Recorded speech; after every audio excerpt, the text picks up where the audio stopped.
আসলে লুটপাট করে নিজেদের স্বপ্ন পূরণ করতে গিয়ে এই সরকার যেটা করেছে, শিক্ষা ব্যবস্থা সহ সরকারি সমস্ত ব্যবস্থাকেই নষ্ট করেছে। যে সমস্ত ছেলেমেয়েরা চাকরি করে পড়াশোনা করে চাকরি পাওয়ার জন্য এসেছিল, চাকরি হয়েছে, আজকে তাদেরকেও বিপদের মধ্যে ফেলেছে। অর্থাৎ সরকার প্রকারান্তরে এটাই চাইছে যে যারা চাকরি করছে তাদেরকে বিপদের মধ্যে ঠেলে দাও, তাহলে তারা পেশাগত অন্যান্য দাবি দাওয়া করতে পারবে না এবং সরকারের তাবেদার হয়েই তারা থাকবে, কারণ তাদেরকে হাতের পুতুলের মতো নাচাবে।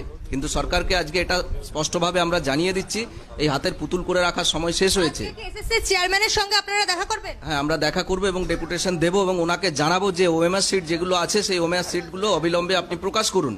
সেই সঙ্গে আমাদের আরেকটা বক্তব্য, যে ছেলে মেয়েগুলো চাকরি করছে তারা যোগ্য না অযোগ্য সেটা প্রমাণ করার দায়িত্ব আপনাদের ছিল।